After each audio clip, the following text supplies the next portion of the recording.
जय Shri Shyam everyone, welcome to grooming education academy. आज हम चैप्टर नंबर 2 यानी कि प्रिंसिपल्स ऑफ मैनेजमेंट के केस बेस्ड क्वेश्चन डिस्कस करने वाले हैं। चलिए जी, तो प्रिंसिपल्स ऑफ मैनेजमेंट में फर्स्ट क्वेश्चन है, आपका विद्यालय जो बिलीव करता है होलिस्टिक डेवलपमेंट ऑफ स्टूडेंट्स में, मतलब स्टूडेंट्स की होलिस्टिक मीन्स ओवरऑल डेवलपमेंट पे, एंड एनकरेज करता है team building through mix of curricular, को करिकुलर एंड स्पोर्ट्स एक्टिविटी, और वो एनकरेज करता है कि टीम स्पिरिट आए लोगों के, बच्चों के बीच में। करिकुलर एक्टिविटीज, को करिकुलर स्पोर्ट्स एक्टिविटीज, सब में वो टीम स्पिरिट को बड़ा प्रमोट करता है। ठीक है। On its foundation day a stage performance had to be put up. A committee of 10 prefects कौन होते हैं, मॉनिटर कह लो आप, was constituted to plan different aspect of the function. They all decided to use recycled paper for decoration. There was spirit of unity and harmony and all the members supported each other. With mutual trust and belongingness, program was systematically planned and executed. Kartik जो एक prefix था, उसने realise किया कि unknowingly, उसने realise किया, एक minute रुकेंगे, उसने रियलाइज किया कि अननोइंगली ग्रुप ने एक प्रिंसिपल ऑफ मैनेजमेंट अप्लाई कर दिया है प्लानिंग और एग्जीक्यूटिंग करते वक्त। आप बताओ कौन सा प्रिंसिपल ऑफ मैनेजमेंट यहाँ पे फॉलो हुआ है। तो सारे प्रिंसिपल्स आपके माइंड में आ जाने चाहिए। तो एक वर्ड आप ध्यान से देखो, spirit of unity, Spirit D cops है ना, हार्मनी, तो एस्पिरिट डी कॉप्स यहाँ पे यूज हुआ है। He was so inspired by success of the function कि उसने अपने पापा को बोला कि हम भी बिजनेस में यही स्पिरिट, यही प्रिंसिपल अप्लाई करेंगे। उसके फादर ने कहा कि मैं ऑलरेडी यही प्रिंसिपल फॉलो कर रहा हूँ, आपको बताना है कौन सा प्रिंसिपल ऑफ मैनेजमेंट अप्लाई हुआ है। तो answer is spirit de corps. ठीक है, mutual trust, mutual confidence, spirit of unity, harmony, तो कौन सा प्रिंसिपल है, principle of spirit de corps. Next है हमारा, Karan Nath took over the North Motor Company from its ailing father 3 months अगो। करण नाथ ने अपने पापा से कंपनी ले ली क्योंकि पापा की तबीयत खराब थी 3 महीना पहले। In the past company was not performing well. Karan determined था ये इम्प्रूव करने, मतलब उसे जिद थी कि उसे कंपनी की परफॉर्मेंस को ठीक करना है। He observe that the methods of production as well as selection of employees were not scientific. उसने देखा कि साइंटिफिक मेथड्स फॉलो नहीं हो रहे हैं।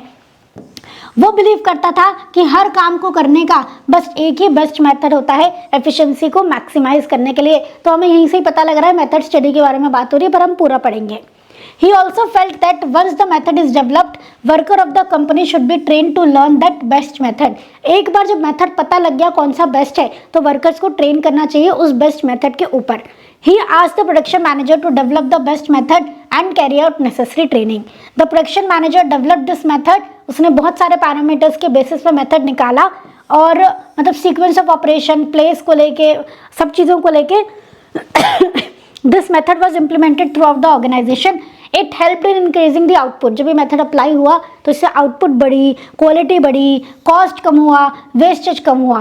कौन सा प्रिंसिपल यहाँ साइंटिफिक मैनेजमेंट का अप्लाई किया गया है, फॉलो किया गया है बाय प्रोडक्शन मैनेजर, तो वो है आपका मेथड स्टडी। ठीक है, तो मेथड स्टडी यहाँ पे फॉलो किया गया है, प्रोडक्शन मैनेजर ने मेथड स्टडी किया और उसके बेसिस पे सबको ट्रेनिंग करवाई। क्लियर था, इजी है। चलिए, तो अगर आपको सारे प्रिंसिपल्स आते होंगे तो आप आराम से कैच कर लोगे कौन सा पॉइंट लग रहा है। आइए नेक्स्ट आपका question number 3, production department of alpha limited was not performing well. Analysis करने पे पता लगा कि वर्कर ऑफ दैट डिपार्टमेंट वर ओवरबर्डन्ड। तो हमें कहीं ना कहीं फील हो रहा है कि शायद आपका जो रेस्ट इंटरवल का इशू रहा होगा। They were forced to work for longer hours without any break, so the management plan to replace the production manager. They appointed mister Hari as the new production manager. उसने observe किया कि average worker ने अपना time note, उसने average worker को analyse किया और उनका टाइम नोट किया। उसने टाइम नोट किया कि he noted down the time they work and the time they required to be fresh to join back the work. तो रेस्ट इंटरवल को उसने नोट किया। Based on this observation he set the break interval for workers. He gave small breaks to worker to recharge their energy। तो उसने कौन सी technique लगाई है, उसने फैटीग स्टडी लगाई है। उसने कहा कि वर्कर ज़्यादा टाइम लेके समय बर्बाद करे रेस्ट के लिए, तो हम खुद ही रेस्ट इंटरवल उनको फ्रीक्वेंटली दे दे ताकि वो बहुत ज़्यादा थके नहीं और जल्दी काम पे लौट जाए और अब डबल एफिशिएंसी से काम को कर पाए। तो फैटिग स्टडी यहाँ पे अप्लाई हुई है, बताइए। तो फैटिग स्टडी आप अप्लाई कर देंगे, लिख देंगे, और उसका ऑब्जेक्टिव भी पूछा है, ऑल्सो मेंशन इट्स ऑब्जेक्टिव। तो objective of fatigue study is to determine the amount and frequency of rest interval. क्यों किया जाता है? ताकि पता लगा सके कि कितना रेस्ट इंटरवल देना है और कब कब रेस्ट इंटरवल देना है, ताकि वर्कर्स बहुत ज़्यादा थके भी नहीं और काम को डबल मेहनत, डबल जोश से, डबल एफिशिएंसी से कर पाए। ठीक है नहीं? चलिए next question. Anshul owns a small scale factory where utility items are prepared from waste material like paper machine items, paper and cloth bags, decorative material etc. तो बेसिकली वेस्ट आइटम से सामान बनता था। Over the past few week वो observe कर रहा था कि productivity of one of the very efficient worker Ramdas is going down. ध्यान से सुनेंगे। उसने देखा कि बहुत ही एफिशिएंट वर्कर बहुत कम काम कर पा रहा है, उसकी प्रोडक्टिविटी कम हो रही है। So he decided to probe into the matter. उसने थोड़ा मैटर की गहराई में जाने का सोचा और उसने रामदास को कन्फ्रंट किया, उससे फेस टू फेस बात की। ऑन बीइंग आस्क्ड, उससे रामदास से जब पूछा तो रामदास ने शेयर किया अंशुल के साथ कि वो डेलिबरेटली जानबूझ के अपना काम कम कर रहा है, as many of the less efficient workers often pull his leg, saying कि ज़्यादा काम करने की ज़रूरत नहीं है। जब सबको सेम ही रेट पे पैसा मिलना है तो तू ज़्यादा मेहनत क्यों करता है? समझ आया? तो एक एफिशिएंट वर्कर कम एफिशिएंट हो गया क्योंकि बाकी के लोग कह रहे थे हम तो देख कम मेहनत करते हैं, तू ज़्यादा मेहनत करता है, पैसे तो सेम ही, रेट तो सेम ही मिलता है, तो क्यों ज़्यादा लगना है ना?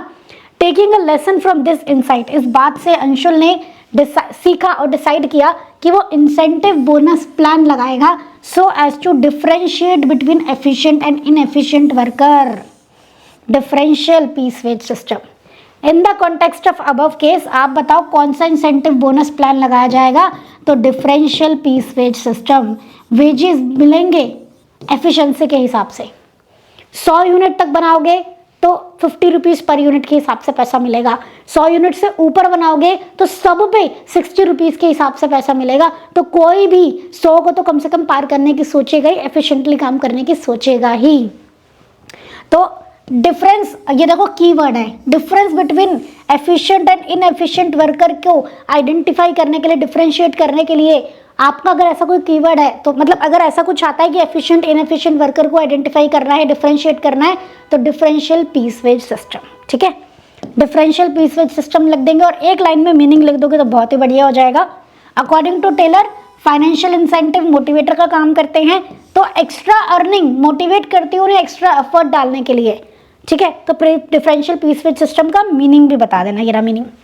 Differential piece wage system refers to system in which efficient and inefficient workers are paid at different rates. बस इतना ही, एक लाइन में, only in one line। अगर आपको एक्सप्लेन करने के लिए बोला है और वो ज़्यादा मार्क्स का है पॉइंट, 3 नंबर का पॉइंट है, 2 नंबर का पॉइंट है, तो आप 2-3 लाइन में एक्सप्लेन करोगे। सिर्फ आपको बताने के लिए बोला, एक्सप्लेन वर्ड नहीं लिखा है, तो आप बता के और एक लाइन में एक्सप्लेन कर दो, बस बहुत अच्छा रहेगा। ठीक है, चलिए नेक्स्ट है आपका question number 5। Amy and Sammy are friends. अभी क्वेश्चन नंबर 6 जब आप देखोगे ना तब आपको मजा आएगा। एमी एंड सेमी फ्रेंड्स है और ग्रेजुएट हुए हैं लॉ स्कूल से एक साथ। एमी अपना लॉ प्रैक्टिस स्टार्ट कर रही है और एस्टेब्लिश कर लेती है लॉ फर्म। सेमी ज्वाइन करती है job with a reputed law firm. तो एमी ने अपनी प्रैक्टिस स्टार्ट की है, सेमी ने जॉब ज्वाइन की है। एक दिन सेमी एमी के ऑफिस जाती है। एमी कौन? जिसने अपनी प्रैक्टिस स्टार्ट की है, और वो देखती है कि बहुत ही मेस होके रखा है, मतलब मेस होके रखा, समझते हो, सब कुछ फैला हुआ है। On one day Sammy visited Amy's office और देखती है कि सब फैला हुआ है, फाइल्स एंड डॉक्यूमेंट्स सब हैफेजेड मैनर में, मतलब कहीं भी पड़े हैं। There was no assigned place for the stationery being used by Amy. कोई जगह ही नहीं थी स्टेशनरी की fixed. The employees in her office, उनकी भी कोई फिक्स्ड प्लेस नहीं थी। तो समझ गए, they sit anywhere they feel like, जहां उनका मन करता था वहां बैठ जाते थे। जब सब किसी को कांटेक्ट करना पड़ता था तो ढूंढना पड़ता था पूरी जगह पे कि कौन कहाँ मिलेगा। तो on the basis of given information आप बताओ कौन सा प्रिंसिपल ऑफ मैनेजमेंट अप्लाई नहीं हो रहा है? ऑर्डर। ऑर्डर कहता है सब चीज़ों को सब जगह पे ही रखो, लोगों की चीज़ों की जगह होनी चाहिए, वो नहीं थी। तो ऑर्डर, प्रिंसिपल ऑफ ऑर्डर यहाँ फॉलो नहीं हो रहा है। इसकी कमी क्या है? इसकी time wastage. Time waste, resources waste, है ना, डिसिप्लिन नहीं रहता है, इनएफिशिएंट यूज़ ऑफ रिसोर्सेज होती है और टाइम वेस्ट होता है, एफिशिएंसी में कमी आती है, fall in efficiency, efficiency reduce होती है, वो भी हम लिख सकते हैं। ठीक है, कोई दिक्कत जी नहीं। तो अगर प्रिंसिपल ऑफ मैनेजमेंट की आपने एक्सप्लेनेशन सही से समझी है ना, तो आप ये चैप्टर आराम से कर लोगे। इन केस कोई इशू है तो हमने प्रिंसिपल ऑफ मैनेजमेंट बहुत ही कम टाइम में बहुत डिटेल तरीके से पूरा चैप्टर वन शॉट कवर किया हुआ है। लिंक मैं डिस्क्रिप्शन में लगा दूंगी, वहां से आप देख लेना। ठीक है, चलिए उसके बाद next question and our hero question, ध्यान से देखना एक बार। ठीक है ना, इस एक क्वेश्चन में बहुत सारी बातें हैं। विघ्नेश ने कंप्लीट किया है MBA at reputed business school Lucknow में। वो इम्प्रेस था प्रिंसिपल और टेक्निक्स जो उसने टेलर ने बनाई थी, एफडब्ल्यू टेलर ने। On completing his MBA he wanted to apply scientific management in his family business. जो fast food chain of restaurants, तो उसका फैमिली बिजनेस है, उसमें वो ये प्रिंसिपल अप्लाई करना चाहता था। नाम है बिजनेस का Burger Mania. His main goal was to reduce cost, वो कॉस्ट को कम करना चाहता था जिससे which increase output. To begin with he wanted to develop a standard method जो फॉलो किया जाएगा। क्या? Method study. Next, he investigated traditional method, उसने ट्रेडिशनल मेथड को देखा और through work study and unified the best practices, उसने सारे मेथड्स देखे, बेस्ट प्रैक्टिसेस को निकाला। स्टैंडर्ड मेथड जो बेस्ट वे था काम करने का वो डेवलप किया गया सारे पैरामीटर्स को देख के, रॉ मटेरियल की प्रोक्योरमेंट को लेके, डिलीवरी को लेके, सभी बातों को ध्यान में रखते हुए उसने बेस्ट मेथड डिसाइड किया। नेक्स्ट, विघ्नेश ने यह भी बिलीव किया कि हर पर्सन को साइंटिफिकली सेलेक्ट ही नहीं करना है बल्कि उसे ट्रेनिंग भी देनी है ताकि उसकी एफिशिएंसी बढ़े। तो उसके लिए उसने स्पेशल ट्रेनिंग यूनिट बनाई हैमबर्गर बेंगलुरु में, जहां पे वर्कर्स को रिक्वायर्ड ट्रेनिंग दी जाएगी। At Hamburger worker were given the required training to learn the best method. तो मेथड स्टडी में ही आता है कि कहाँ मेथड आइडेंटिफाई करो, ट्रेनिंग करो, ये तो मेथड स्टडी चल रहा है। At the factory the ingredients making up a burger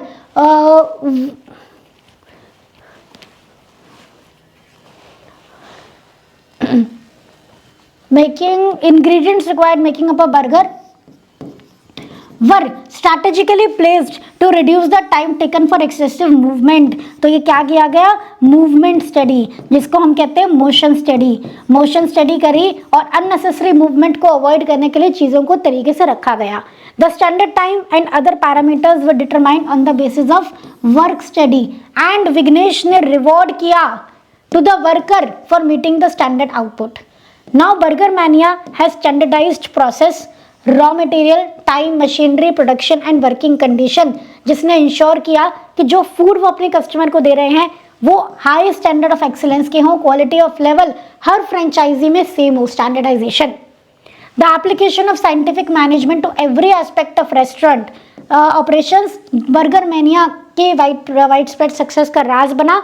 आपको लाइंस कोट करके बताना है कौन कौन से प्रिंसिपल्स और टेक्निक लगाए हैं बर्गर मैनिया ने। तो मेथड स्टडी, मोशन स्टडी तो हमने देख ही लिया है ना, मेथड स्टडी है और आपका मोशन स्टडी है। ठीक, और स्टैंडर्डाइजेशन आप बोल सकते हो, स्टैंडर्डाइजेशन।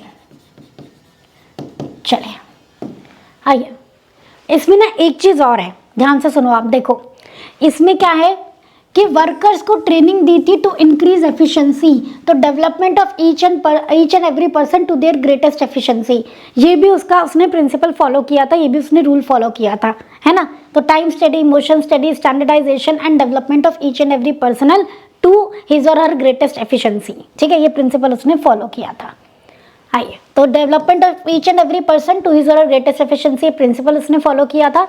और टेक्निक कौन कौन सी फॉलो करी थी? मेथड स्टडी, मोशन स्टडी, दोनों के बारे में लिख दोगे आप। ठीक है, दोनों का मीनिंग लिखना है। और अगर क्वेश्चन में कही है लाइन कोट करो, एक बार देख लेते हैं हम, क्वेश्चन में कहा है क्या लाइन कोट करो? हाँ, कोटिंग द लाइन्स, तो आपको लाइन भी कोट करना है। Development of each and every person to his greatest efficiency मैं आपको बता चुकी हूँ। मेथड स्टडी का स्टैंडर्ड वे, स्टैंडर्ड मेथड क्या होगा वो वाली लाइन आप ले लोगे। एंड मोशन स्टडी में उसने फैक्ट्री में मूवमेंट्स को स्टडी किया। और ये वाला at the factory the ingredient making up a burger, और ये सब आपको यहाँ पे एक्सेसिव मूवमेंट तक का लिखना है। ठीक है, तो जो भी लाइन से आपको पता लग रहा है कि कौन सा वाला पॉइंट अप्लाई हो रहा है वो लाइन वहाँ पे कोट जरूर करना, उसके नंबर कट जाएंगे वरना। ठीक है, चलिए, तो आई थिंक आपको अच्छे से समझ में आ गया है। और यहाँ पे हमारे chapter number 2 principles of management के केस बेस्ड क्वेश्चन भी हो गए हैं। कीवर्ड आइडेंटिफाई करना बहुत ज़रूरी है। एफिशिएंसी वर्ड आया तो एफिशिएंसी, ग्रेटेस्ट एफिशिएंसी वाला पॉइंट लग रहा है, बेस्ट मेथड और आपका स्टैंडर्डाइजेशन कब लग रहा है, मोशन स्टडी कब लग रहा है। तो इस तरीके से आपको ध्यान देना है कि कौन सा पॉइंट अप्लाई हो रहा है। इसके लिए आपको कॉन्सेप्ट क्लैरिटी बहुत ज़रूरी है, specially principles of management chapter में।